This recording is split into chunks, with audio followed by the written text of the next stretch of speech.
Grupo Radio Centro. Soy Ricardo Rafael y hoy tengo el gusto, el honor, lo decía hace un momento, de contar en cabina con la secretaria de Cultura, Alejandra Frausto. Alejandra, bienvenida. Encantada, Ricardo, gracias por la invitación. Feliz de estar contigo en este nuevo espacio. Lástima que solo tengamos 2 segmentos, hay tantos temas que hablar. Me vuelves a invitar. Pero a ver, me enlazo con los temas que traía justamente hace un momento a propósito del editorial. Sí. Yo sé que todavía no hay evidencia suficiente, pero desde tu punto de vista, ¿fueron las mujeres las que agredieron a los medios o alguien agredió a los medios justamente para lograr el encono entre medios, movimiento de mujeres y gobierno de la Ciudad de México? Mira, yo creo que hay que voltear el foco al origen de una protesta. En su mayoría fue pacífica. Hubo hechos lamentables, pero hay que retomar lo que hace movilizarse a la gente, lo que hace movilizarse a un grupo tan nutrido. Finalmente, en cuanto al patrimonio cultural que fue vulnerado, tenemos capacidad, posibilidad de, en coordinación con el gobierno de la ciudad, restaurarlo. Pero hay mucho daño que se le ha hecho a las mujeres que es imposible de restaurar. Ojalá pudiéramos restaurarlo como podemos restaurar un monumento histórico. Y esto es digno de ¿Qué explicación tienes que haya y siga teniendo mucho mayor visibilidad la protesta que la violación, la agresión, el acoso contra las mujeres? A mí me tiene muy impresionado, incluso desde la óptica periodística, que muy rápido corremos la vista a cómo se protesta y no de qué se protesta. Sí, esto sucede y ha sucedido en muchas manifestaciones pacíficas, ¿sabes? Venimos de un movimiento que durante muchos años estuvo en la calle, durante muchos años tuvimos que protestar ante ciertas cosas y hasta teníamos ciertas consignas dentro de las marchas, en algún momento que decíamos, el que es violento no es del movimiento, y se iba como encapsulando. Por desgracia sucedió esto y se develará quién es responsable, pero me importa más volver a lo que hace movilizarse a la gente, a la serie de injusticias que vivimos en nuestra sociedad, que es lo que nos debería de dar enorme vergüenza que siga sucediendo. Tenemos la fortuna, algunas mujeres, de estar en puestos de responsabilidad. Sabemos que no es la mayoría a nivel nacional, sabemos que en el sector privado es aún más difícil y competitivo ese asunto. Entonces hay que estar en todos los espacios poniendo el acento en la equidad. En la Secretaría de Cultura estamos trabajando desde hace meses en un proyecto y en un programa que se llama Equitativa, justamente tiene que ver con ello. Es un desarrollo de una política pública para incluir en el tema del arte Hoy en la mañana el presidente López Obrador decía, no voy a reprimir, punto, háganle como quieran. O sea, les pido a los manifestantes, les pido a todo el mundo que se haga cargo de su propia responsabilidad. Yo no voy a reprimir como en otras épocas, aunque me lo estén pidiendo a gritos, decía él, los conservadores, pero en ese momento se paraban algunos compañeros, decían, bueno, ¿y quién protege a la prensa cuando cubre las marchas? ¿Y por qué no tenemos una presencia mayor de seguridad con los granaderos? Y el presidente tomó una decisión muy fuerte, que es decirle a los manifestantes del futuro, háganse bolas, yo no voy a confrontarme con ustedes. Yo creo que el camino de este nuevo gobierno es en garantía de las libertades. Y bueno, estamos en el campo de cultura, obviamente es el campo de la libertad, es el campo de la libertad desde muchos sentidos. Y esta decisión del presidente es fundamental, porque cualquier acto que pudiera sugerir un tema de represión a la manifestación sería muchísimo más grave, Ricardo. Yo tengo la impresión de que es más fácil la reforma de las instituciones, la reforma del Estado, para decirlo pomposamente, que la reforma cultural. Es decir, la verdad, lo segundo es obra de muchos, y no se hace por decreto, no se hace por votación. Las sociedades cambian, ¿no?, de una generación a otra, pero no hay forma incluso de explicar cómo. Y sin embargo, se habla no solo de una cuarta transformación política, sino cultural. Desde ahí, me atrevo a decir, el presidente López Obrador toma la decisión de usar la política cultural para que obre en esta transformación. Y te nombra a ti, con tus características y tu biografía, para que conduzcas esa política.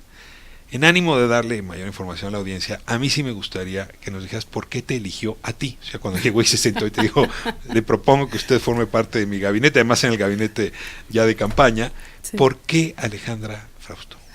Mira, Ricardo, creo que para el presidente es muy importante el reconocimiento de la fuerza cultural que somos desde nuestra diversidad, desde lo que somos como país. La política cultural de las últimas décadas, si bien ha tenido avances serios, importantes, como la creación de una secretaría, había que incluir en esta política cultural lo que somos como país, porque desde ahí se pueden abrir los diálogos más interesantes a un momento más contemporáneo de la cultura, desde los puentes con el mundo y los diálogos que se están abriendo, desde esta otra parte que no necesariamente había sido tan visible. El poner en el foco aquellos espacios que eran las periferias, el poner dentro de la política cultural las comunidades, los municipios y los creadores. No estaba, digamos, déjame pensarlo así, en la política del Consejo Nacional, ¿no?, Conaculta, o de la recién creada Secretaría de Cultura en el gobierno anterior. ¿Qué no estaba que te toca a ti completar?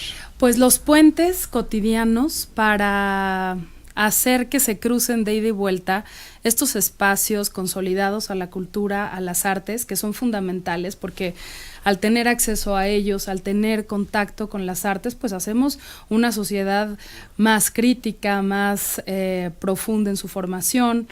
Pero los puentes para tocarse con otras manifestaciones culturales, que nos reconozcamos como, un espacio como consolidado país. Es el IMBA, un Pues espacio consolidado son las becas del FONCA, un espacio consolidado es el Instituto Nacional de Antropología e Historia. ¿Qué espacios no están consolidados? No estaban, por ejemplo, en el Instituto Nacional de Bellas Artes y Literatura, su carácter nacional, su carácter de país. Muy chilango, un gran muy norteño. Porcentaje estaba concentrado de los esfuerzos del instituto en la Ciudad de México, ¿no? En la ciudad capital. Ahora, ¿qué no estaba tal vez con la misma fuerza considerado en el Instituto Nacional de Antropología e Historia? El ver el presente de los herederos de las culturas originarias, en la parte etnográfica. No el pasado, claro. No solamente el pasado, sino quiénes son quienes viven estas culturas y la generan. 5% de la población de México se asume indígena en el último censo. Imagínate. Es decir, son poblaciones actuales, no son libros de historia. Son poblaciones vitales, son poblaciones que crean desde su propia cosmovisión. O sea, ¿había discriminación en la política cultural? Había discriminación, había una falta de visión integral y de incluir a todas las culturas que somos en un tema, digo, si estamos hablando de inclusión, no solamente se trata de reconocer a las artes per se, que es importantísimo, sino reconocernos como un país creador de diversidad cultural extraordinario. ¿Qué pasa, por ejemplo, con las becas de apoyo a jóvenes creadores o a creadores consolidados? Mira, el sistema de becas del FONCA... Hubo una queja de un subsecretario que ya dejó su subsecretaría que decía es que todos los beneficiarios viven en la Condesa y en la Roma. Se enojaron muchísimo los beneficiarios, pero bueno, no estaba diciendo una mentira, tengo que aclararlo. No a lo mejor diciendo... es porque ahí se mudan, es decir, que eso cabe que la gente recibe una beca y entonces se muda, le alcanza para pagar una renta en la Roma. No, pero tiene que ver no solamente con los apoyos del FONCA, sino con los que están destinados al cine, por ejemplo. Y todas estas apoyos a la cultura, las becas, que es un sistema ejemplar en el mundo. La verdad es que un sistema de impulso a la creación como el que hay en México lo hay en no está en riesgo. No, lejos de estar en riesgo, se ha fortalecido, pero también no llega a hacerle los creadores indígenas, por ejemplo. Sí, ahora también hay una apertura para otras expresiones artísticas y sobre todo hay una forma de salir a ser país, a que el FONCA sepan en Matamoros que existe o en no sé, en la Lacandona.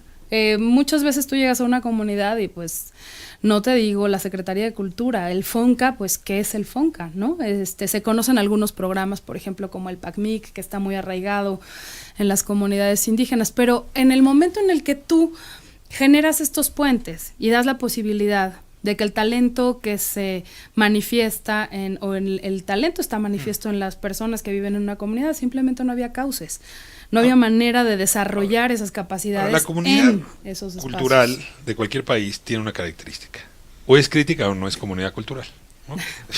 La crítica es parte esencial, y hay parte de esa comunidad que se ha estado comportando, pues digamos, con serias reflexiones a la conducción que se está haciendo de los bienes escasos. Es decir, cuando hay becas, cuando hay estímulos, cuando hay apoyos, pues siempre son escasos, nunca alcanzan. Y la sensación de que si jalas la cobija de un lado, la vas a quitar del otro, pues es natural al ser humano. Y la idea está de mover varias de las políticas hacia lo que tú llamas hoy puentes inclusivos, ha dejado con mucha preocupación los que han sido beneficiarios de los apoyos durante muchos años. Pues si entonces te pregunto, ¿qué les dices a ellos? Si hay, la cobija alcanza, los estás descobijando, se está distribuyendo mejor la cobija, ¿tienen razón para estar enojados? Yo creo que la política cultural no puede estar ajena a los momentos que enfrenta el país.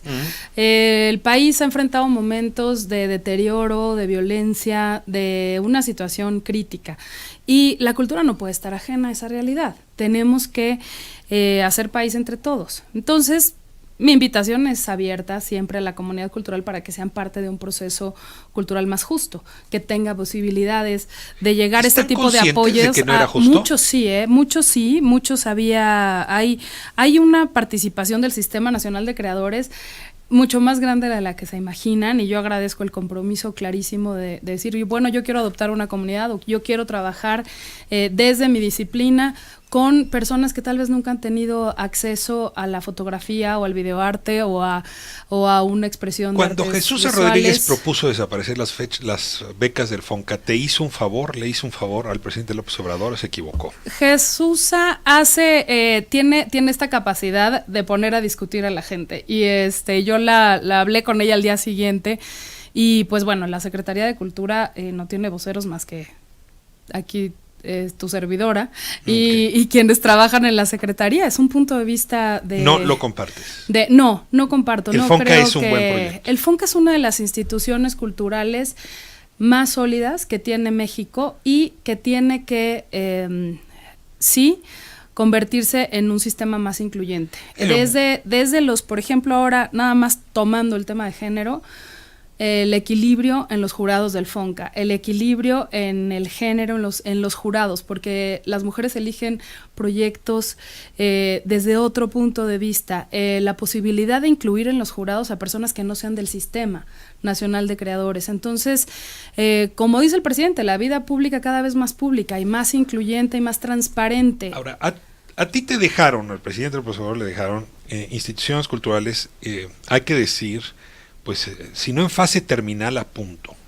Es decir, la crisis de recursos y la crisis sindical del Instituto Nacional de Antropología e Historia, nadie lo dijo con claridad, pero a finales del sexenio pasado era de inanición. Sí. Y lo mismo me atrevo a decir con el INBA, el Instituto Nacional de Bellas Artes, te lo dejaron con un problema sindical muy serio.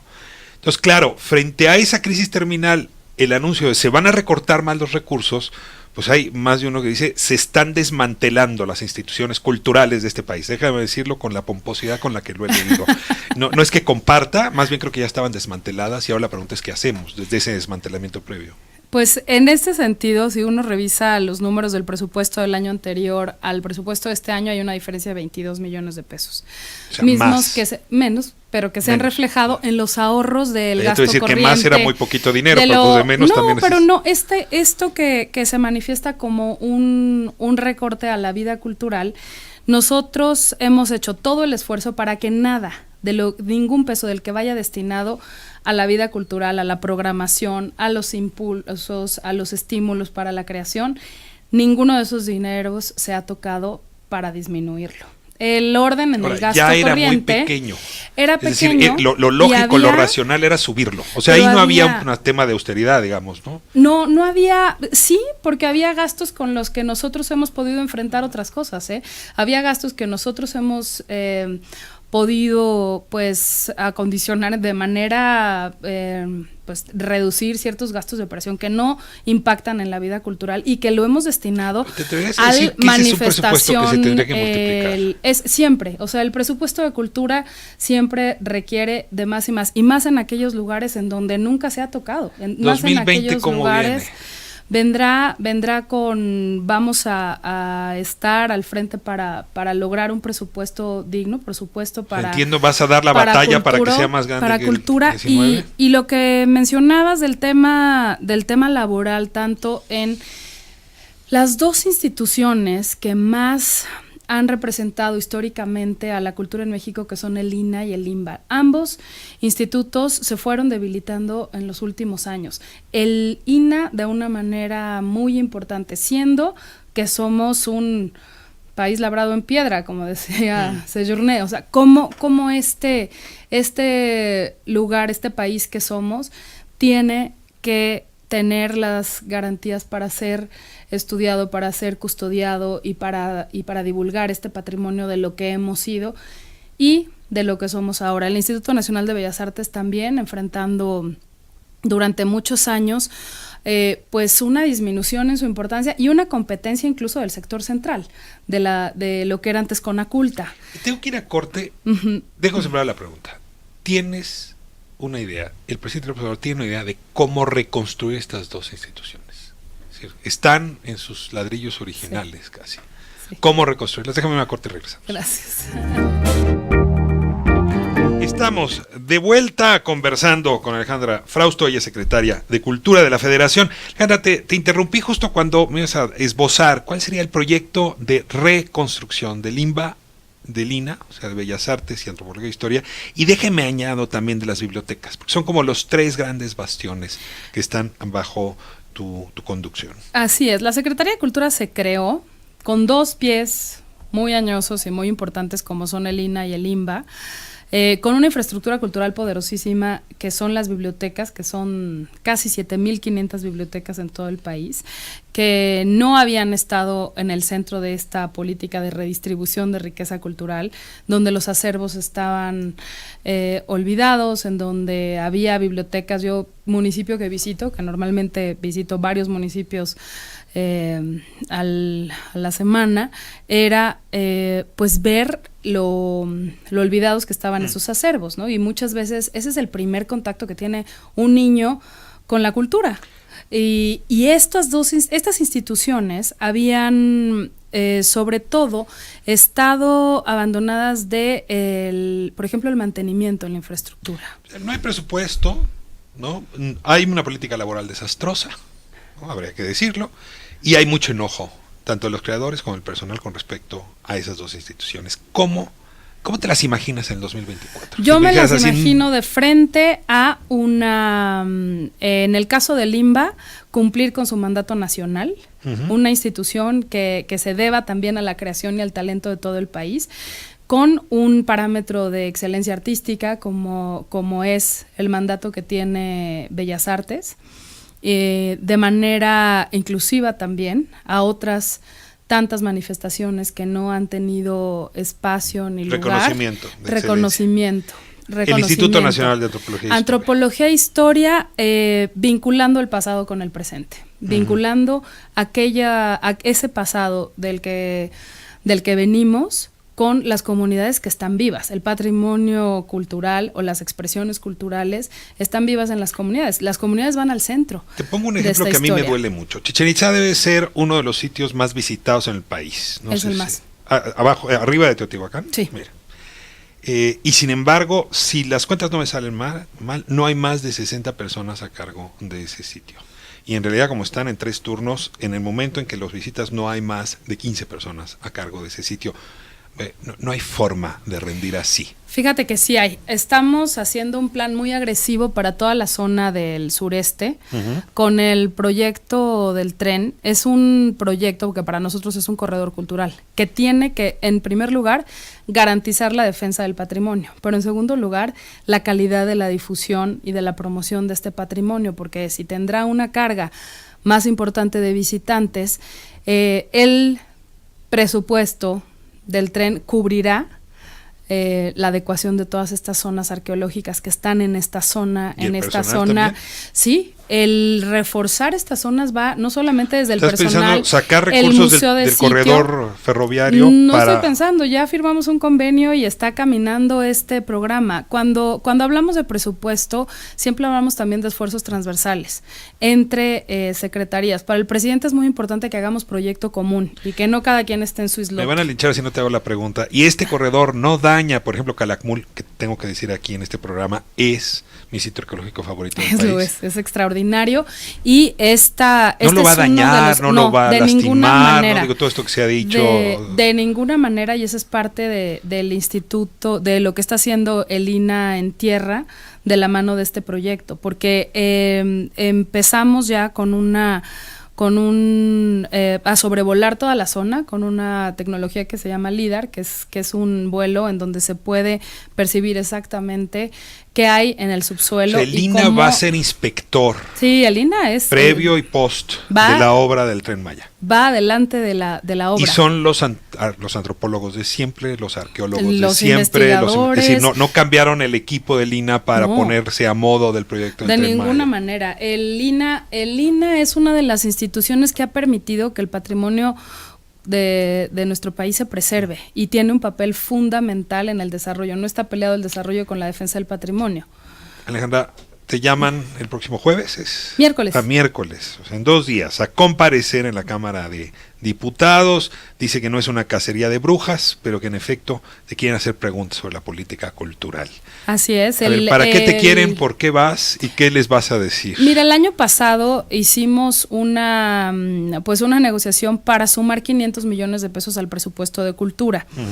Para distribuirlos de manera transparente, lo que antes se conocían como los etiquetados, el ramo 23 que antes se etiquetaba directamente desde la Cámara de Diputados. Ahora desde la Secretaría de Cultura, a través de convocatorias y mecanismos en donde la Secretaría de la Función Pública nos ha acompañado, se hizo esta distribución y redistribución de este recurso. Esa es una de los intereses particulares en cómo se llevó a cabo, cómo se gastaron. Hicimos una entrega justamente de apoyos la semana pasada en Tlaxcala y en donde puedes ver lo importante que es transparentar ese recurso. Estamos entregando, ya son públicos los resultados, pero les llevaremos, por supuesto, el nombre y destino de cada uno de estos beneficiarios para que se sepa a dónde va el recurso.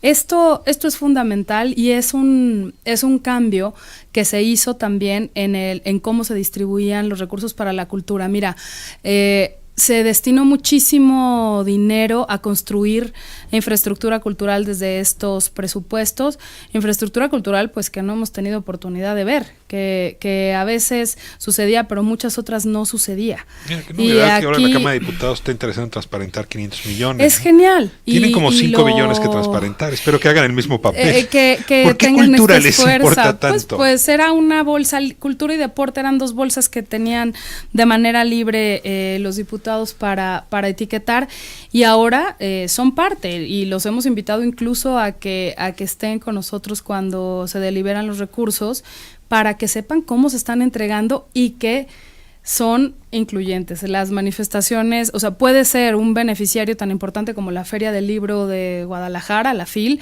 o una señora que hace ceras escamadas en Chiapas, o un proyecto en donde la infraestructura cultural responde al diagnóstico que hemos hecho en tierra durante mucho tiempo, darle vida antes de construir. Me muevo de territorio, pero no de país. La política exterior mexicana está pidiéndole a gritos a la política cultural que se sume, que coadyuve.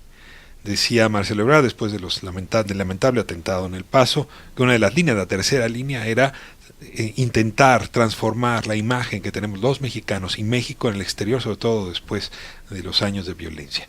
Y esto quiere decir atender a una población que es tuya, que somos mexicanos, pero que no vive en tu territorio. Eso es un poco más complicado, sobre todo otra vez con presupuestos tan pequeños. Pero ¿Cómo se están imaginando? Mira, yo insisto en que los presupuestos no son tan pequeños, los presupuestos se están gastando bien y se están gastando tomando en cuenta por primera vez a los mexicanos que están del otro lado de la está frontera. destinado a la política cultural?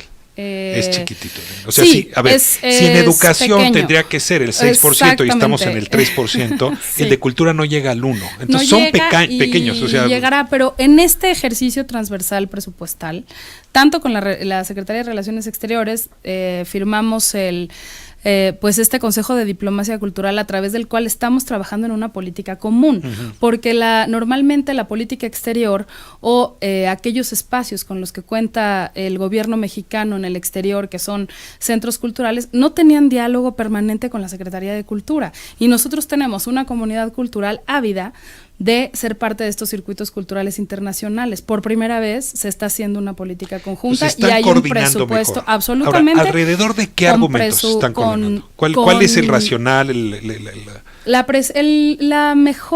mejor diálogo que puede tener México con el mundo de tú a tú es a través de su cultura, y somos una potencia en ese sentido. Entonces, mostrar lo que somos como país. En el otro lado de la frontera, mostrar lo que somos como potencia cultural. Y ante la visión pues binaria que se tiene sobre todo de los mexicanos que viven en el exterior, darles la oportunidad también de ser parte, no solamente de ser públicos, sino de ser reconocidos como creadores y como generadores de cultura. Nos queda poco tiempo, pero déjame hacer la pregunta de la siguiente manera. Abrir Los Pinos fue simbólicamente la mejor explicación de cómo iba a cambiar la política cultural de este país. Sí, ha sido el gran acierto, amado por todos lados. Te pregunto, en el caso de la política cultural exterior, ¿cuál sería ese evento como Abrir Los Pinos? ¿Una película, una serie, los creadores, visitar los consulados, hacer que los consulados se vuelvan casas de la cultura? ¿Cuál sería esa gran apuesta? Será la creación y darle vida a los circuitos culturales en el extranjero. Será ¿Qué es eso, los circuitos culturales? Los circuitos culturales en donde solamente se atendían a nuestras fronteras hacia adentro, ahora estamos de la mano de Relaciones Exteriores dando la posibilidad a los mexicanos, o sea, en Estados Unidos, ferias de libro, exhibiciones de ballet, exhibiciones de talento, de pintura. Recorrer estos espacios fuera, pero reconocer a la población de México en Estados Unidos como generadores de cultura y como parte de nuestra vida cultural. Porque cuando alguien migra, se le despoja de muchas cosas, pero de su cultura nunca. Y lo que se genera de cultura del otro lado de la frontera por nuestros connacionales es excepcional. Me regreso al país. Ajá. Sociedad civil y política cultural. Cuando el presidente dice que todas las organizaciones de sociedad civil son de derecha, yo me pregunto si los organizadores de la Guelaguetza, que son sociedad civil, son de derecha. Creo que ha metido mucho ruido allá abajo. Te pregunto, ¿cómo se relaciona con esa instrucción presidencial de no con la sociedad civil, una Secretaría de Cultura que trabaja con la sociedad civil todo el tiempo? Claro, es una sociedad civil que no es la que marcha de blanco en Reforma, es la sociedad civil de veras. Mira, los grupos artísticos son sociedad civil. Los festivales, que es uno de los elementos mayordomías que organizan las ferias de los pueblos, fundamental para la redistribución de riqueza cultural, también lo son. En este caso, son reconocidos como beneficiarios finales y han tenido un canal de redistribución de esta riqueza y han tenido acceso al presupuesto público. Los memorándum presidenciales relacionados a esto no los han tomado en cuenta. Sí, hay un tema que tiene que ver, si hubiera una asociación o algo que es un intermediario, pues en ese caso, como lo marca el memorándum, pues no es el destinatario. Directo, pero si fuera el Teletón, si fuera la organización de la Guelaguetza, sí. En el caso de espacios o de proyectos culturales, se atendieron a través de las convocatorias de estos 500 millones que te decía, a través de los estados, a través de los municipios, porque ahí es donde se reconoce qué está sucediendo en los estados, qué está sucediendo. Pones el ejemplo de la Guelaguetza, pero te puedo poner el ejemplo del Festival de Cine de Los Cabos o si el beneficiario final es sociedad civil, puede recibir recursos. Si es un intermediario, no. Exactamente. Esa es la lógica. Y así está funcionando. Así es. Última pregunta, porque ha sido una de las cosas complicadas de estos 8 meses. La cultura y la religión.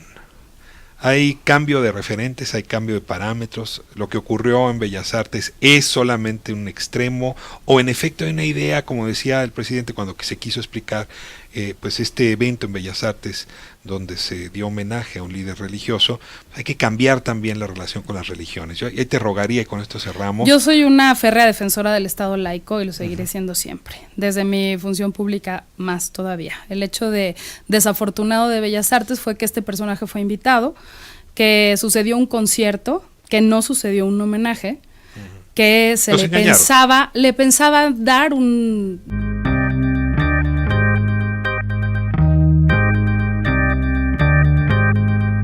y algunos de los asistentes hicieron videos del personaje en cuestión. Yo desde luego que no estaba, pues es un hecho desafortunado. No va a volver a repetirse. De ninguna manera. El Estado laico está reconocido en nuestra Constitución y ese es nuestro mandato. El presidente, el día que te invitó a la mañanera a hablar del tema, él más bien dijo hay que cambiar la relación con las iglesias y cabe en este tipo de eventos. Él lo que decía también es cómo ciertos momentos o ciertas posturas ideológicas habían hecho que algunos funcionarios en otras administraciones perdieran su trabajo. Entonces dio la oportunidad de explicar esto. Nosotros interpusimos una demanda penal incluso por el uso del nombre y de la imagen del Palacio de Bellas Artes. Estos espectaculares que salieron en donde se hacía referencia, o sea, se mostraba al personaje y a Bellas Artes, esos nunca llegaron se está utilizando el patrimonio nacional. Así es, entonces esos nunca llegaron, o sea, nunca pasaron a aprobación. Demanda penal. No, ya desde hace, ya lleva a curso esta demanda por ese uso inapropiado para quien resulte responsable. Y esos espectaculares que llegaron a las redes y que los conocimos a través de ellas, fueron colocados en Guadalajara y Tijuana principalmente. Nunca llegaron. A nosotros nos dio y el evento en la Ciudad de México. Al Instituto de Bellas Artes, Nacional de Bellas Artes, llegó el programa artístico.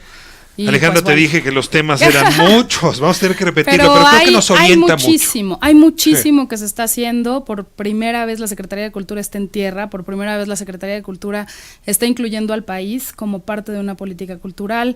Llevamos más de 330 municipios recorridos como Secretaría de Cultura para dar alternativas a aquellos que nunca han tenido acceso, aquellos que vamos a romper esa idea de que la cultura es elitista. ¿Puedo poner un deseo aquí en esta mesa? Por favor. Que así como en las casas de los lavadores de dinero generan recursos para el deporte, hay muchas otras casas de ese tipo. Hay muchos otros bienes incautados que deberían estar hoy construyendo cultura. Así es. Ojalá y puedas pelearte recursos así con las áreas de la política deportiva. Estamos en eso y además sumando voluntades privadas también y fondos internacionales. El presupuesto de cultura por varias vías será creciente y sobre todo destinarlo de manera responsable donde más se necesita. Alejandra Frausto, secretaria de Cultura de la Federación, muchísimas gracias.